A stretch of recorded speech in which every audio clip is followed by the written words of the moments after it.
میرے آقا صلی اللہ تعالیٰ علیہ وسلم نے فرمایا جس پر حج فرض ہوا اور وہ حج پر نہیں گیا اور مر گیا، حضور فرماتے وہ یہودی ہو کر مرے یا عیسائی ہو کر کے مرے، مجھے اس کی پرواہ نہیں۔ اور ایک روایت میں یہ ملتا ہے کہ ایسا شخص جس پر حج فرض ہوا اور حج کیے بغیر مر گیا تو اس کی پیشانی پر کافر لکھا جاتا ہے، جو فرشتے دیکھتے ہیں۔ ایک بہت بڑا بوجھ لے کر کے دنیا سے گیا۔ عام طور پر ہندوستان، پاکستان، بنگلہ دیش، یہ جو سب کانٹیننٹل، یہ جو ہمارے علاقے کے لوگ ہیں، حج پر اس وقت جاتے ہیں جب ایک پاؤں قبر میں ہوتا ہے، نہایت بڑھاپا، چلنے پھرنے کی طاقت نہیں ہے، ایسے حالت میں حج کے لیے جا رہے ہیں۔ کتنوں کو تو دیکھا عرفات کے راستے پہ ہی بیٹھے ہوئے، میدان میں پہنچے ہی نہیں۔ فرض اعظم ہے حج کا، عرفات کے میدان میں جانا، وہ سب سے بڑا فرض ہے۔ دو ہی فرض ہیں، عرفات کے میدان میں وقوف کرنا اور خانہ کعبہ کا طواف کرنا 10ویں ذی الحجہ سے 12ویں کے بیچ میں۔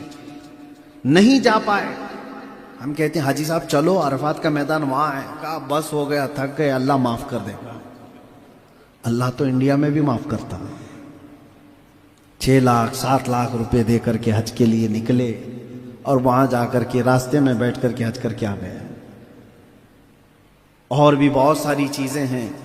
یہ بڑھاپے کا حج بہت تکلیف دیتا ہے وہاں پر لوگوں کو، اسی لیے اللہ تبارک و تعالیٰ اس وقت حج کی سعادت دے جب ہمارے جسموں میں طاقت ہو۔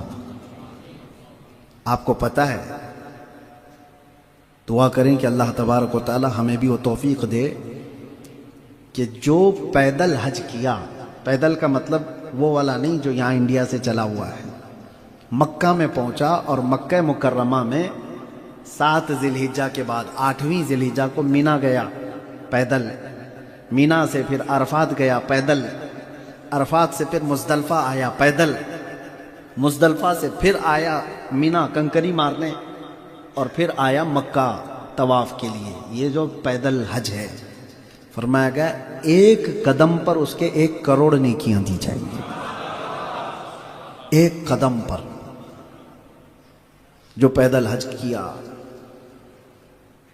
پچھلے سال سے اس سے پہلے سال میں نے منت بھی کیا تھا، نظر بھی کیا تھا، اللہ تبارک و تعالی مجھے قید سے رہائی عطا کرے تو میں پیدل حج کروں گا انشاءاللہ۔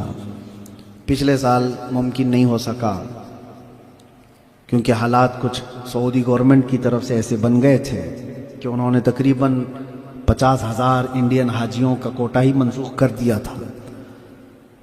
اس بار اللہ تبارک و تعالی ہمیں وہاں تک پہنچا دے۔ ارادہ کر لیا ہے، اور جب بندہ ارادہ کر لیتا ہے تو قرآن کی آیت کے مطابق اللہ تعالیٰ نے قرآن میں بھی فرمایا اور حدیث میں ہے، جب کوئی حج کا ارادہ کر لیا، آج میں آپ لوگوں کو بتا رہا ہوں، نیت آج ہی کر لو، حج پہ جانا ہے انشاءاللہ۔ اور ایک نیت ہوتی ہے، جیسے ابھی انشاءاللہ زور سے کہہ دی ہے، کیا ہم بول رہے تھے تو ہم نے بھی انشاءاللہ کہہ دیا ہے، کیونکہ بازار میں نعرے لگانے والے بہت ہوتے ہیں۔ نیت جو ہے دل کے ارادے کا نام ہے۔ آج ہی سے ارادہ کر لیا، اور ارادہ کیسے پتہ چلتا ہے؟ عمل سے۔ آج ہی گیا گھر پہ 100 روپے رکھ دیا، کہا میں نے حج کا ارادہ کیا ہے 100 روپے۔ آپ کو پتہ ہے 100 روپے حج کی قیمت میں لگتے کچھ نہیں، 6-7 لاکھ کا سفر کا خرچہ ہے، لیکن ارادے پر 100 روپے ہی رکھ دیا ہے تو عمل سے ظاہر ہو گیا کہ اس نے نیت کر لیا ہے۔ اب پلس میں ہو، ہمیشہ بیچ میں اگر کبھی موت ہو گئی، نہیں پہنچ پایا، حدیث میں ہے اس کی طرف سے اللہ تبارک و تعالیٰ ایک فرشتہ پیدا کرتا ہے جو قیامت تک ہر سال اس کی طرف سے حج کرتا رہے گا۔ حج کا ارادہ کیا اور نہیں جا پایا، مر گیا، تو میں یہ کہتا ہوں کہ فائدے میں ہو نیت کر کے بیٹھو، فائدے میں ہو۔ جو حج کا ارادہ کیا اور بیچ میں اگر موت بھی آ گئی تب بھی وہ بونس کے ساتھ ہی ہے۔ اللہ تبارک و تعالی ہمارے لیے آسانیاں عطا فرمائے۔ اور حج تو حج ہے، لیکن اصل اس کا جو مغز ہے وہ بارگاہ مصطفیٰ میں پہنچنے کے بعد ہے۔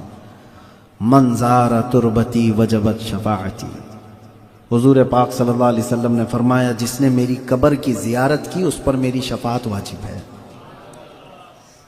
بہت سارے آج کے زمانے میں وہابی لوگ بھی ہیں، وہ کہتے ہیں کہ مدینہ جانا ضروری نہیں ہے، حج فرض ہے، حج فرض ہے، فرض آپ ادا کر لو.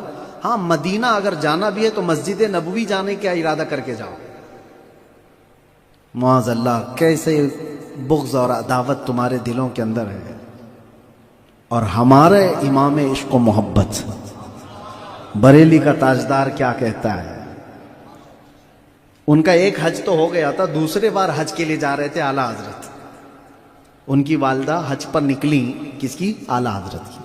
ان کے بھائی بھی جا رہے تھے، بریلی سے نکل بھی گئے تھے، ممبئی پہنچ گئے تھے، جہاز کا سفر تھا. اعلیٰ حضرت کی بے قراری بڑھ گئی، یہاں تار بھیجا. پورا واقعہ اعلیٰ حضرت نے لکھا ہے کہ برداشت ہی نہیں ہو رہا تھا. کہا کہ میں رکوں گا نہیں، میں بھی جا رہا ہوں حج پہ. تو پہنچ گئے، ممبئی آئے، آخری ٹکٹ بھی مل گیا آپ کو، جہاز پہ سوار بھی ہو گئے. کہا کہ جو بریلی سے نکلے ہوئے تھے وہ بعد میں سوار ہوئے، اعلیٰ حضرت پہلے بیٹھ گئے تھے. سفر کے لیے نکل بھی گئے. یہی وہ سفر ہے جس میں بھنور بھی آ گئے، طوفان بھی آ گئے، کشتی کے ڈوبنے کے چانسز بھی لگے. بیچ میں ایک بار کیپٹن نے اعلان بھی کر دیا تھا کہ لوگ اپنے اپنے کفن تیار رکھ لو، جہاز ہچکولے کھا رہا ہے. تب اعلیٰ حضرت اپنے نہایت ہی آرام سے لکھتے ہوئے بیٹھے تھے. آپ کی ماں نے کہا تھا کہ احمد رضا تجھے ڈر نہیں لگ رہا ہے؟ سارے لوگوں میں ہاہاکار مچی ہوئی ہے. آپ نے کہا مجھے یقین ہے یہ جہاز نہیں ڈوبے گا.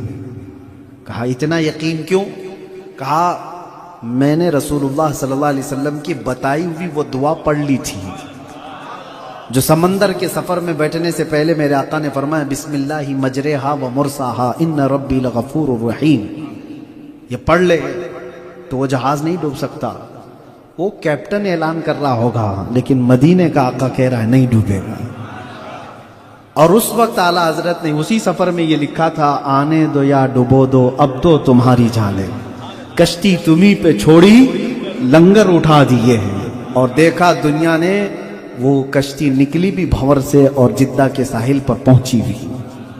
اب سنیے، جو لوگ کہہ رہے ہیں نا حج فرض ہے، حج پر جا کر واپس آ جاؤ. مدینے جانا کوئی واجب نہیں، کوئی فرض نہیں. اور امام عشق و محبت یہ کہہ رہے ہیں کہ ہم تو بھائی مدینے جانے کا ہی ارادہ کر کے نکلے.